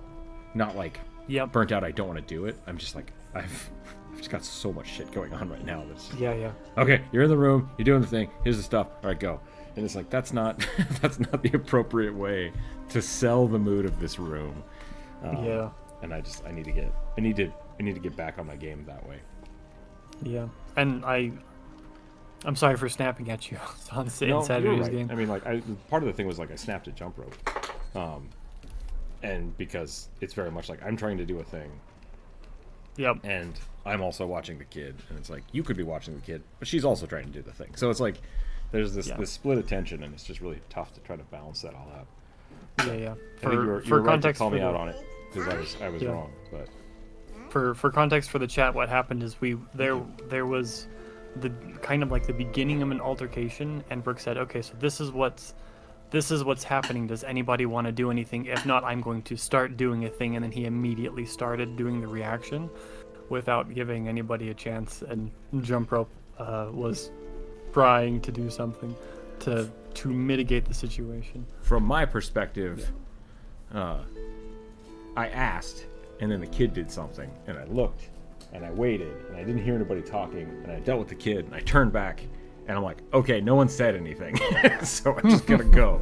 So Yeah, that was like a matter of like 20 seconds. yeah, that's what I'm saying. Like it was At our end. Try 3 seconds. It was very fast. Yeah, it was It was, too a, fast. it was a very quick turnaround. I was not being patient because I was upset and frustrated with the kid. Like that's the problem, is that I let that frustration bleed into the pacing of the game. And I shouldn't have done that. Because I felt like my inattentiveness to the game was basically like compounded for you guys. So it's like I feel like I'm making you guys wait, and then I'm like, okay, fine, so we're just gonna go then. But it's like no, I need to I need to chill out. I need to let it happen at a normal speed. Yeah. I know. I appreciate you owning it, and again, also, I probably shouldn't have snapped the way I did, so I apologize for that. No, you're good. You are absolutely good. And the same kind of thing happened with. I think the other part of that was I wanted to do something, and Jump Rope stepped up. And I'm like, okay, we'll do that. And I'm like, great. But then she was waiting for everyone else, and I was waiting for her, and so it was just like it was this chain reaction of timing, and then my frustration just like snapped it, and it was like that's the problem. It's like I can't let that happen. It was too much hurry up and wait happening all at the same time. Yeah. Among 5 different people. And so I do think there is there is a way around some of that. I do a lot of hand waving for roles and for passing of knowledge. And in that specific instance, part of it was Jump Rope was trying to. I came back later and I was like, okay, so did you actually tell that to people? It's like, yeah, I did say it. And I just didn't hear it because I was dealing with the kid. And it's like, if we take a minute when we're in those situations and say, okay, everything has to be done in game because we hand wave so much metagaming above board, I think that might help the situation, because then it's a lot of, you learned this thing from the DM, and now I have to wait for you to either tell me you're not sharing it or you to disseminate it to the party. And that will push interaction. Like with Corvus, you going into the room by yourself and like me checking, like, okay, you look at the thing, you fail the roll, I give you a little information. I'm just going to go back to the other party, right? I should have stopped and been like, okay, what do you do with that information? Do you just internalize it? Do you decide to then go back to the party? But because like the whole party now knows you failed that roll and you're not dead, right? They're all relaxed. They're like, it's cool. Yeah, it's fine. And so finding that balance of like, we need to deal with what is happening in game right now, versus not. Gotta go. See you guys later. Yep. Thanks for hanging out. Have a good one. See ya. Best of luck. I think that might help with our situation. I'm trying to find the way to kind of balance out our wallflower group. Yeah. It's Sorry, okay. But I do think part of it is I think our group leans more towards character interactions, and I just haven't been doing that. So yeah. I think that helps in the situation. Yeah, I'm not gonna say it's gonna be better when I start GMing my game again and you can finally have a break. But like I've got some directives that I want to try, and those mostly involve me trying to prompt more interactions. And trying to hand wave less. So I think I'm going to try to be keep track more of people's passive perceptions. And I know I'm guilty of bidding too much information right at the start of whenever you guys enter a new space and going, okay, what do you do? And then just like crickets, right? Because it's too much information and nobody's been able to process any of it. And I'm like, okay, I've given you 12 POIs. Which one do you want to go and look at? And it's just decision paralysis for a group that has decision paralysis for one thing. So I'm going to try to be more cognizant of like giving specific pieces of information to only one person at a time, and then after I give them that information, prompting them to share. Like instead of saying, "Do you share this with the party?" I want to say, "How do you explain what you've just learned to the party?" That's a good one. I like that. I think the other side of that as well, because I agree. Like something I run into with your DM style is you do front load a lot of stuff. Yep. And so like, oops, 1 second. Yeah. No, sure. Yeah. I am also, if you're still listening, do what you got to do. But if you are still listening, I have also realized that I don't meat and potatoes. Like, I give people a full 12-course meal. I need to meat and potatoes. I need to realize what information is only necessary for me to know and what information is important for the players. Yeah, meat and potatoes And is I need to cut it down. Great thing. Like, Yeah. it's good for life. Just So if it's- you're gonna tell someone what's in a dish, start with the meat and potatoes. Yeah. But So no, what those I are was gonna basically say- both of my 2 goals. But yeah, go ahead. Wait, like you front load like a room with a lot of information, which I think is good. The problem is, like, we'll start doing that, and then you'll hit something, and I'm like, oh, that's what my character wants to deal with. Mm-hmm. And then you keep going, right? And it's just like, I wish I had a moment to interact with that. Yeah. And so, and then by the time we get through all this, my brain kind of shut off for this part, and so then we have to loop back and talk about it again because I didn't get that part. So I'm like, wait, what about this thing? Yep.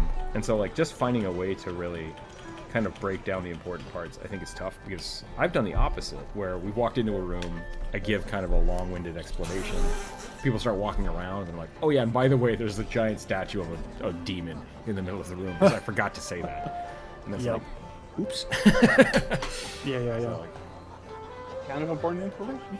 Kind of important information. So yeah, I think my goal for myself when I start GMing again is bullet point everything yeah. and have specific bullet points for specific players and try to prompt everybody anytime I give some information to interact with the group. I think that's smart. I think that was smart. I hope that helps. And then I guess I need more. I am still looking for more about environmental storytelling, and stuff that like really makes. I don't need every environment to feel super mystical, but I need some upcoming environments to feel super mystical. Yeah. You know? I had a lot of fun with. I'm sad that your invisible character got kind of demystified, I guess. Yeah. Because I really wish we could have made that work. Because I love the idea that Tim could kind of see you, like knew something was there, but couldn't tell what it was. Yeah. Which was basically it meant that I was. My character was trying to aid the party, but couldn't get too close to the party. Yeah. Unless he wanted to get a mouthful of cold damage.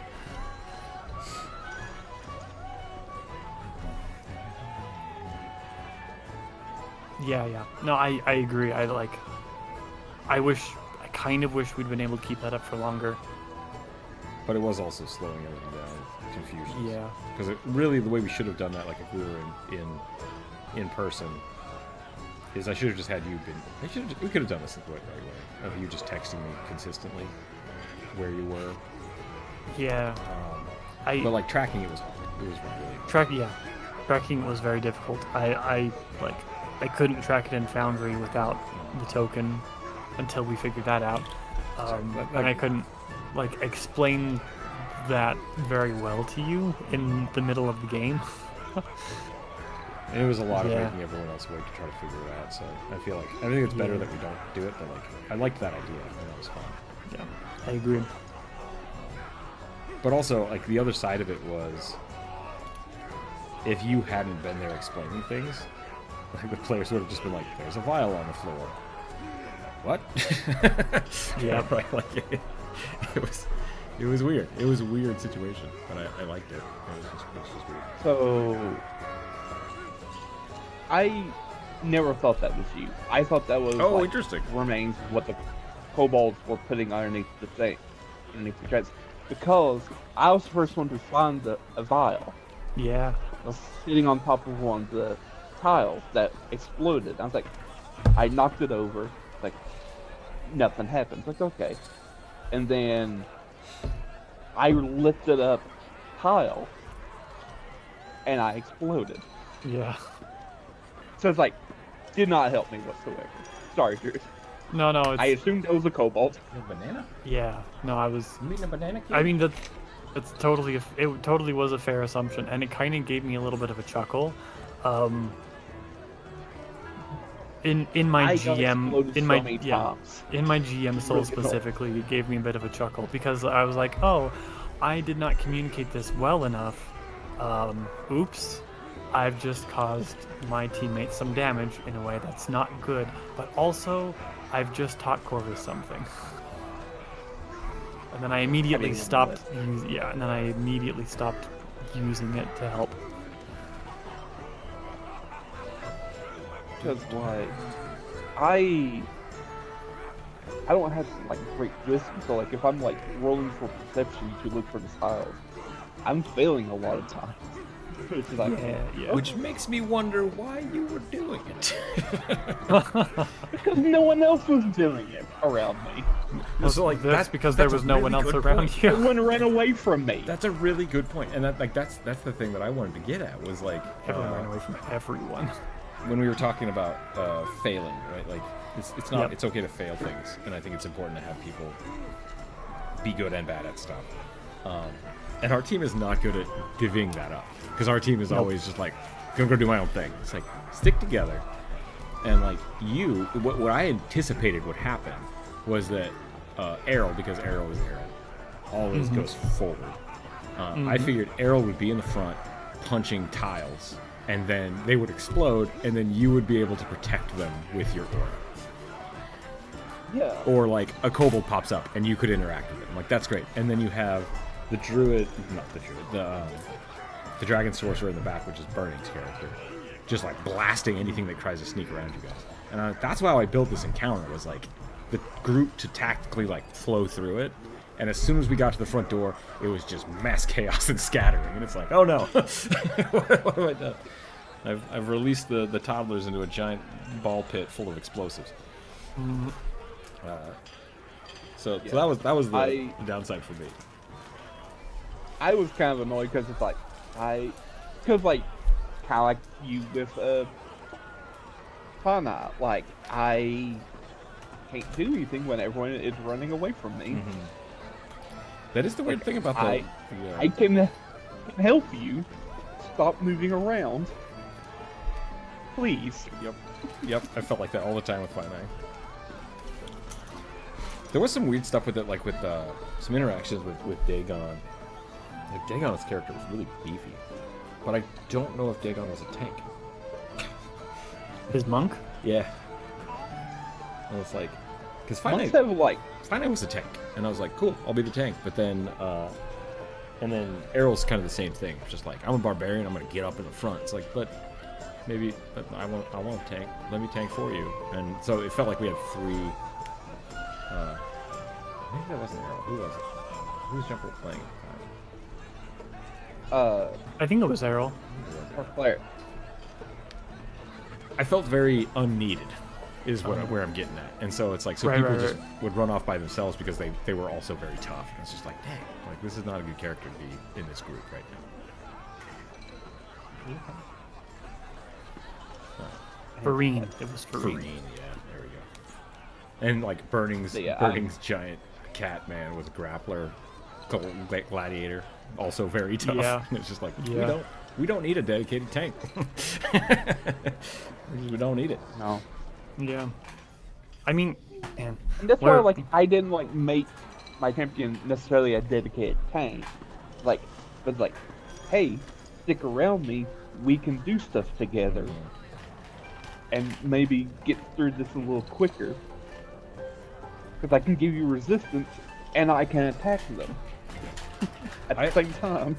Yeah, and so I think what I'm trying to get to is like, that is a really good. It's good to be bad at perception, because then that kind of pushes you, or should push you, to coordinate with other people. And I really hoped that, like, making Burning's character, like, you're in charge of this expedition, I was hoping that would push Burning into kind of directing people. But I don't think that's what Burning wants to do. Like, that's not Burning's fun thing to do. So, that might have been a little erroneous on my part. But, but I also Burning could likes just be hanging out. He more dedicated. doesn't. Yeah.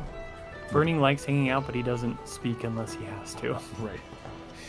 So it might be worth talking more about that, and just in general of like, that's what I would like. is to have somebody kind of take charge when we play, and it could be a different person every week, but just like, but that has to be in game. That's what I'm trying to get at. Is like, I think it would be really good if one character in game is like, hey, let's discuss and coordinate in game about what we should be doing. Yeah.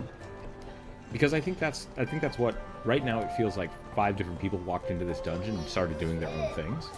Yes, Which is well, it's because that's what happened. That is what happened, yeah. But I mean, like, you don't feel cohesively like you're trying to do anything as a group.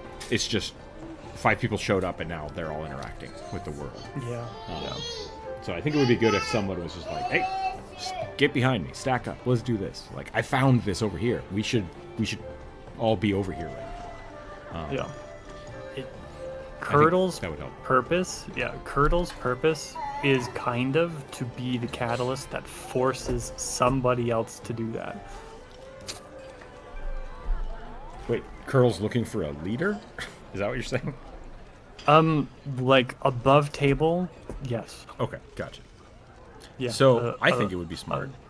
From then it would help me if Curdle poked for that, if that makes sense.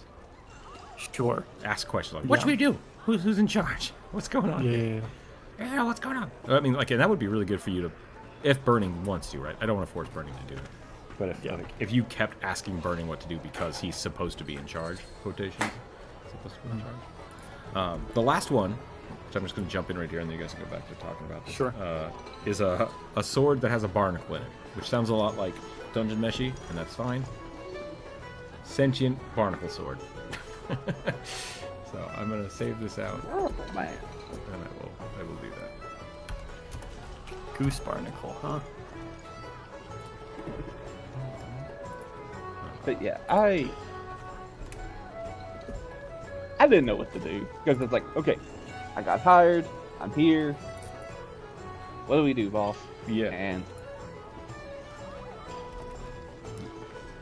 everyone kind of spreads out. Like, okay, I do wonder sometimes what our Saturday morning play time does to our game. You guys think you're too tired? Sometimes I am, but yeah, I don't know. I know I would prefer to keep the time we have, just because like I've played D&D with Druid in like the middle of the night, and I just like I just start graining fast. That's what I was gonna say too. Like, My Wednesday night games. Oh boy.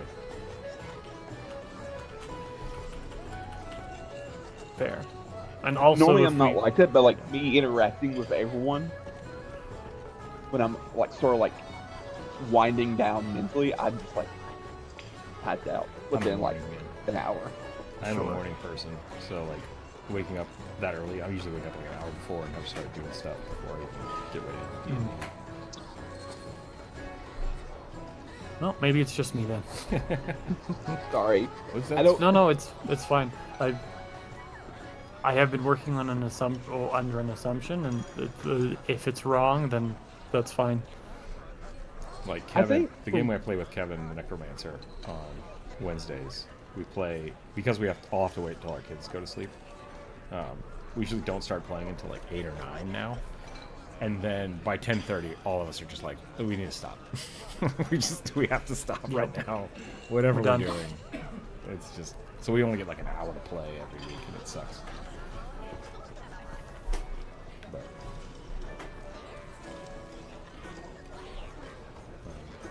yeah, I mean that's something to talk about for sure. Like there were definitely times where I'm tired. Like last Saturday, I was tired, and I don't know if you know, like I was even more quiet than normal. Like, Yeah, I'm really tired. I'm just going to like, because I just didn't sleep well that night. I just feel like when we start playing, it's like 12 o'clock here for me. So it's like it's not early in the morning; it's in the afternoon. Yeah. So it's just like, but like I'm kind of the odd person now because everyone is mostly on West Coast time. It's just Yeah. good. Yeah, me who is on no time. I'm on a 28-hour day. Oof. But also, if you're not like, if you're like really tired, you're say like, hey, I'm not sure if I'm willing to play today. I don't think any of us would be upset. Nope. Yeah. I promise I'm not playing in any games that I don't want to play in. And if I'm tired, I try to let people know ahead of time that I might need some help. So what I would say for next week is, if you feel like people should be behind you, say that in game. I think that's a legitimate thing to say in game. Yeah. And I feel like that's I feel like that commentary of the kind of above board thoughts, if we say those in game more, I think that will kind of direct and address those issues, right? Yeah, absolutely. We need more GAC speaking up and saying, we need to work as a team. You can't leave the weakest person behind by themselves to get murked. I do think jump rope is funny because jump rope will like take. The guy's the one who left us. Sorry. No, that's exactly what I was going to say. Jump rope will take the commentations that we have outside of game, because we talk about our game throughout the week and stuff. And she will in game try to address it, and then almost not disregard it, but forget it once she's in game. It's just like, you just said one thing and did a completely different thing.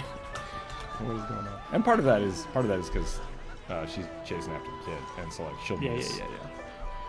She'll say something, leave the table, come back, and then not realize that people either are or aren't doing it. So it's really fun. So, I know like you weren't expecting it, but I am kind of glad that I opened the door and went in, because at least kind of forced everyone to like, okay, we need to make our way to my character. Right. Yeah. Because So, case in point, like everyone's just kind of wandering around. Jump Rope was trying to do the same thing of like, we need to guide the people to the door. Like, that's the thing. And then I kept telling him about like, you hear the weird people calling, you hear people asking for help. And so Jump Rope was like, we're going to go through this fucking door right here. And then got up and walked away from the computer. And then Corvus, when you were like, I don't know what to do, no one said anything because Jump Rope was gone. And so you went through the other door, and I was like, shit. And then Jump Rope came back, didn't know you went through that door, and decided to keep doing what she was doing. And I'm like, oh my god. And that's when I lost my shit. Because both of you were doing the right thing, but weren't talking to each other. And I was just like, no. Sorry. And I did not realize Jump Rope was not there. Yeah, that's totally legitimate, right? Like, that's the problem. Because she didn't know that you went through the door. I can't tell when she gets up and leaves. So. Yeah. Because she doesn't want to interrupt people, because she's just getting up to take care of the kid.